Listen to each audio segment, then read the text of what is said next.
Hi friends, ഞങ്ങൾ ശ്രീയറ. അപ്പൊ ഞാനിപ്പോ തൃശ്ശൂർ സൂവിന്റെ അടുത്തെത്തിയിട്ടാ. അപ്പൊ ഒന്നിപ്പോ സൂ ഒക്കെ ഒന്ന് കണ്ട് പോവാമെന്ന് കരുതി. അങ്ങനെ സൂവിലേക്ക് കടക്കാട്ടാ. ഇപ്പൊ 9 മണിയായിട്ടുള്ളൂ. ഇവിടെ കടിച്ചേരി വൃത്തിയാക്കുന്ന ടൈം ആയിട്ടേ ഉള്ളൂ. അപ്പൊ നമുക്ക് സൂവിന്റെ ഉള്ളിലേക്ക് കടക്കാം. ഇതുണ്ടോ ഇവിടെ ടിക്കറ്റ് കൗണ്ടർ അല്ലേ?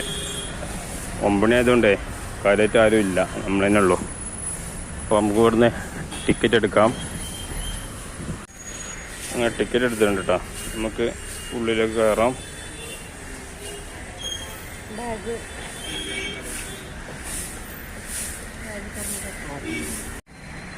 അങ്ങനെ ഉള്ളിലേക്ക് കടന്നിട്ടുണ്ട്. അപ്പോൾ തൃശ്ശൂർ സൂവിലെ 20 രൂപയുള്ളൂ കേട്ടോ ടിക്കറ്റ്. കുട്ടികൾക്ക് 5 രൂപയാണെന്ന് തോന്നുന്നു. അപ്പോൾ ഇതാണ് കയറുമ്പോൾ തന്നെ നമ്മുടെ തത്തകളുണ്ട്.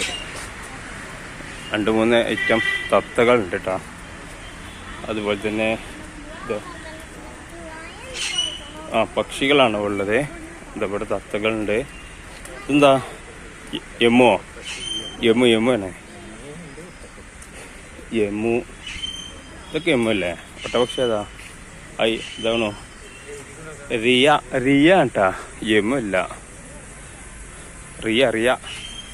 നമ്മളെ ഒട്ടപക്ഷിൻ്റെ എമ്മുനൊക്കെ പോലുള്ള ഒരു പക്ഷിയാണ്. റിയ എന്നാണ് ഇതിൻ്റെ പേര് പറഞ്ഞുകൊണ്ട്. അങ്ങനെ അത് കഴിഞ്ഞതിന് ശേഷം അടുത്തതായിട്ട് ഇതാ ഇവിടെ ഉണ്ട് കരിങ്കൊക്ക്, കന്യാസ്ത്രീ കൊക്ക് എന്നൊക്കെ പറഞ്ഞിട്ടുണ്ട്. ഇതൊക്കെ നമ്മളെ പാടത്ത് ചിലപ്പോൾ കാണേണ്ട ഒരിനം കൊക്കാണ്. അത് കൂട് കൂട്ടിയിരിക്കുകയാണ്. അതുപോലെ തന്നെ ഈ ഒരു കൂട്ടിലുള്ളത് നമ്മളെ പരുന്താണ്. കൃഷ്ണപ്പരുന്ത് എന്ന് പറയുന്ന നമ്മുടെ നാട്ടിലൊക്കെ പൊതുവേ കാണപ്പെടുന്ന ഒരു പരുന്താണ്. അത് കഴിഞ്ഞതിന് ശേഷം ഇതാ ഇവിടെ മൂങ്ങകളുണ്ട്. വലിയ മൂങ്ങകൾ. ഇത് ഏത് മൂങ്ങാണെന്ന് വെച്ചാൽ ബ്രൗൺ ഫിഷ് ഓവൽ, കൂമൻ എന്നൊക്കെ പറഞ്ഞ ബ്രൗൺ ഫിഷ് ഓവൽ പറഞ്ഞ കൂമ ഇനത്തിൽപ്പെട്ട അല്ലെങ്കിൽ നത്തിനത്തിൽപ്പെട്ട പക്ഷികളാണ് കാണുന്നത്. കുറേ ഉണ്ട് കേട്ടോ. എല്ലാം നമ്മളങ്ങ് സൂക്ഷിച്ച് നോക്കിക്കൊണ്ടിരിക്കണേ. അത് കഴിഞ്ഞതിന് ശേഷം നമ്മളെ നാട്ടിലൊക്കെ കാണപ്പെടുന്ന കുറുനരി എന്ന് പറഞ്ഞ സാധനം. നമ്മുടെ നാട്ടിലിപ്പോൾ കുറുക്കനില്ലല്ലോ. അപ്പോൾ ഈ കുറുനരി എന്ന് പറഞ്ഞ ജീവിയാണ് നമ്മൾ പൊതുവെ കുറുക്കൻ എന്ന് പറയുന്നത്. 3 കുറുക്കന്മാരുണ്ട് കേട്ടോ. അല്ല കുറുക്കനല്ല, കുറുനരി.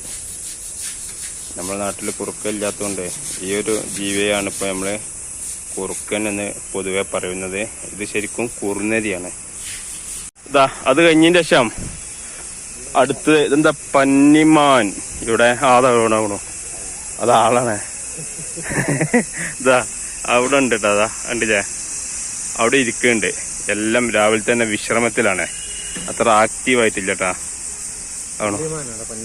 പന്നിമാൻ എന്ന് എഴുതിയിട്ടുണ്ട്. അങ്ങനെ അത് കഴിഞ്ഞതിന് ശേഷം ഇതാ അടുത്തത് ഇതാരാ? ഇതാണ് ഒട്ടകപക്ഷിയല്ലേ? ഇതാ ഇത്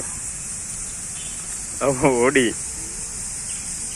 ഇതാ ഇത് ഒട്ടകപക്ഷി. ഒന്നുള്ളൂ കേട്ടാ.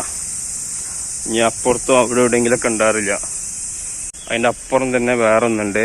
ഇത് മാനാണ്, മാനീനാണ്. ഏത് മാന? കലമാനാണോ? അതാണോ ഒരു മാന്? കലമാനാണെന്ന് തോന്നുന്നു. നോക്കാം പേര്. കൃഷ്ണമൃഗം. കൃഷ്ണമൃഗം എന്ന് പറഞ്ഞ മാൻ ഇതാണ്. അതിൻ്റെ തലൻ്റെ കൊമ്പ് ഒരു പിരിഞ്ഞിട്ടായിരിക്കും. അതാണ് ഈ ഒരു മാനിൻ്റെ പ്രത്യേകത. എന്നാ ശരി. അങ്ങനെ ഇതിൻ്റെ ഉള്ളിലും ഒരു മാനുണ്ട് കേട്ടോ. ചിലപ്പോൾ അതിന് ഇങ്ങോട്ട് ചാടി ഇതാക്കരം. അത് കഴിഞ്ഞതിന് ശേഷം നമുക്ക് ഇനി അടുത്ത ഏരിയയിലേക്ക് പോവാം. ഈ ഒരു പാലം കയറിയിട്ട് വേണം അടുത്ത സ്ഥലത്തേക്ക് പോകാൻ. ഇവിടെ ഉള്ളത് ഹിപ്പോപ്പൊട്ടമസ് ഉണ്ട്, മ്ലാവ്, കലമാനുണ്ട്. ഈ 2 ഇനം മൃഗങ്ങളാണുള്ളത്. അപ്പം നമുക്കിങ്ങനെ കയറിപ്പോവാം. ആ പാലത്തിൻ്റെ മുകളിൽ നിന്നുള്ള കാഴ്ചാട്ടാ. അടികൂടെ റോഡുണ്ട് കേട്ടാ. ഇത് 2 ഏരിയ അതിൻ്റെ അടികൂടെ റോഡും ഇതാവണോ. ഇനി നമുക്ക് കുറേ മ്ലാവ് എന്ന് പറയുന്ന കലമാന് അതിനൊന്ന് കാണാം. ഇവിടെ വീടൊക്കെ ഉണ്ട് കേട്ടാ. ഇഷ്ടം പോലെ മാനിട്ടാ. അല്ല കലമാന് ഇതരന്ന് അവിടെ ആള് കണ്ടപ്പോ മൂപ്പേരത്തേക്ക് ഇങ്ങനെ ഒരാൾ വന്ന് വെക്കണേ. കണ്ടില്ലേ, നല്ല ഇണക്കള്ളാന്ന് തോന്നുന്നു. കണ്ടില്ലേ, എന്താണ് ചളി പിളിയിലാണേ. നല്ല വലിപ്പമുള്ള മാനിലാട്ടെ, ഇഷ്ടം പോലെ ഉണ്ട്. കണ്ടില്ലേ, ഫുള്ള് മാനുകളാണ്. കണ്ടില്ലേ, മാനുകളെ കൂട്ടുണ്ട്. നാഗലിംഗംപുരം ഇതുണ്ടല്ലേ. അപ്പം നമ്മളെ മ്ലാവിനെ കണ്ടു. ഇനി നമുക്ക് ഹിപ്പോപ്പൊട്ടാമസിനെ കാണണം. അത് രണ്ടാണ് ഇവിടെ ഉള്ളത് എന്ന് പറഞ്ഞത്. അപ്പം മ്ലാവിനെ കണ്ടു. ഇനി നമുക്ക് ഹിപ്പോപ്പൊട്ടാമസിനെ കാണാം. നോക്കുക, ഇവിടെ എവിടെയെങ്കിലൊക്കെ ആളുണ്ടാവും. ആളുകളിങ്ങനെ നോക്കുന്നുണ്ട്. എന്താ നമ്മൾ നോക്കുക അതിനുള്ളിലെ.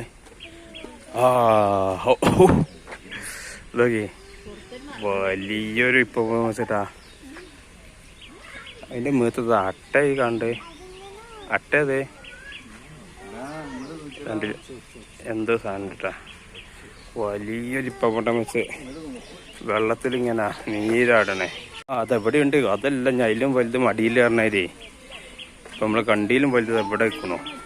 കണ്ടില്ലേ, രണ്ടെണ്ണം. ഓ, അത് തിന്നണ്ടെന്താ ഹിപ്പോപ്പൊട്ടാമസ് കേട്ടാ. കണ്ടില്ലേ, പോപ്പി രശ്മി. അതിൻ്റെ പേര് ഇതെവിടെ എഴുതി വെച്ചേക്കുന്നു. പോലെ രശ്മി എന്ന് വിളിച്ചപ്പോൾ പേര് ഇപ്പോൾ ഇവിടെ നോക്കി ഇവിടെ എഴുതി വെച്ചിട്ടുണ്ട്. ഒന്നിൻ്റെ പേര് രശ്മി എന്നാണ്, ഒന്നിൻ്റെ പേര് പോപ്പി എന്നാണ്. അങ്ങനെ രണ്ട് എണ്ണം, ഒരു മെയിലും ഫീമെയിലും. അതിൻ്റെ കുട്ടികളൊന്നും കാണുന്നില്ല കേട്ടാ. അങ്ങനെ ഈ ഏരിയയിലെ 2 മൃഗങ്ങളുണ്ടായിരുന്നത്. ഒന്ന് ഹിപ്പോപ്പൊട്ടാമസും പിന്നെ മ്ലാവുകളും. അവ രണ്ടും കണ്ടതിന് ശേഷം വീണ്ടും തിരിച്ച് അപ്പുറത്തേക്ക് തന്നെ പോവണേ.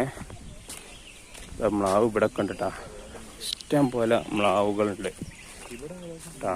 ഇപ്പം നമ്മൾ കണ്ടിയില്ലേ, ഏറ്റവും കൂടുതൽ മ്ലാവുകളെയാണ് കണ്ടത്. ഇനിയും ഇപ്പോൾ അപ്പുറത്ത് കാണാനുണ്ട്. ഇപ്പോൾ കണ്ടതിൽ വെച്ച് ഏറ്റവും കൂടുതലുള്ളത് മ്ലാവാണ് ഈ ഒരു മ്യൂസിയത്തിലെ. മ്യൂസിയം അല്ല, സൂവില്. അപ്പോൾ നമുക്ക് ഞാൻ അടുത്തങ്ങോട്ട് കയറി നോക്കാം. അങ്ങനെ ഇപ്പുറത്തെ മൃഗങ്ങളൊക്കെ കണ്ട് ഇനി നമുക്ക് തിരിച്ച് അപ്പുറത്തേക്ക് തന്നെ ഈ ഒരു പാലം കയറിയിട്ട് തന്നെ അങ്ങോട്ട് പോകണം. ആനണ്ട് നമുക്ക് നോക്കണം.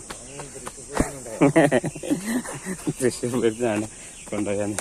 അപ്പം തിരിച്ച് ഈ സൈഡാണ് ഇപ്പം നമുക്ക് കണ്ടത്. ഇനി നമുക്ക് നേരെ അങ്ങോട്ട് പോവാം. അവിടെ ഏതൊക്കെ മൃഗങ്ങളുണ്ടെന്നൊക്കെ നമുക്ക് പോയി നോക്കാം. അങ്ങനെ പോയി ഇവിടെ ഒരു വലിയൊരു കൂടുണ്ട്. അതില് പൊലിക്കണ്. അതാകണോ ആണോ, പൊലിക്കണ് ആണോ, കണ്ടാ ഇതാണോ. അത്ര ക്ലിയർ അല്ല കേട്ടാ. ഇതിനുള്ളിൽ പൊലിക്കൻ മാത്രല്ല കേട്ടാ. നീർക്കാക്ക, നമ്മൾ കൊക്കുകളൊക്കെ ഉണ്ട് എന്ന് പറഞ്ഞേ. ഇത് വലിയൊരു കൂട്ടിൽ മിക്സഡ് ആയിട്ടിട്ടാണ്. ആ എൻഡിലാണ് സാധനങ്ങളൊക്കെ കിടക്കുന്നത്. അതുപോലെ ഇവിടെ കൊമ്പുകളുള്ള ഘട്ടത്തിൽ ഇതിലെന്തൊക്കെയുണ്ട്, ഇതിലൊക്കെ കാലിയാട്ടാ. നമുക്ക് അടുത്ത സ്ഥലത്തേക്ക് പോവാം. ഇവിടെ ഫുഡ് കൊടുക്കുന്നുണ്ട് അവിടെ. അപ്പം എന്തെങ്കിലുമൊക്കെ ഇവിടെ ഉണ്ടാവും. ഇവിടെ എന്താ നമ്മൾ നോക്കുക. പിന്നെ എന്തിനാ ഫുഡ് കൊടുക്കണ്ടേ.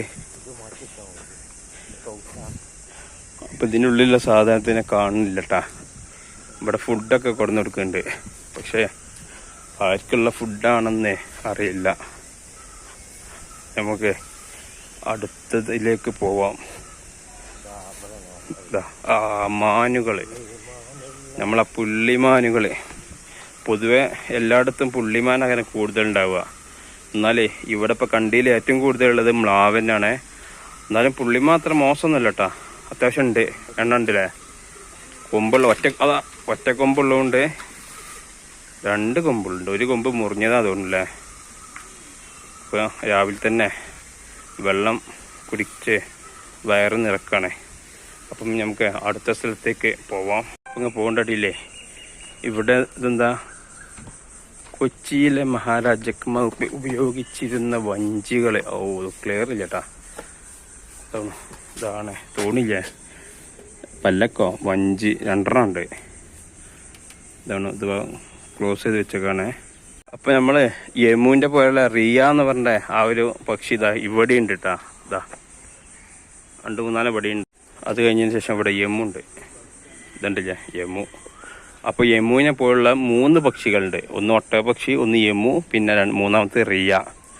അപ്പോൾ ഈ റിയ എന്നുള്ളത് വല്ല ഐഡിയ ഇല്ലേനു. ഇപ്പോൾ കിട്ടിയ ഒരു പുതിയൊരു പക്ഷി പേരാണ്. എന്നാൽ ശരി.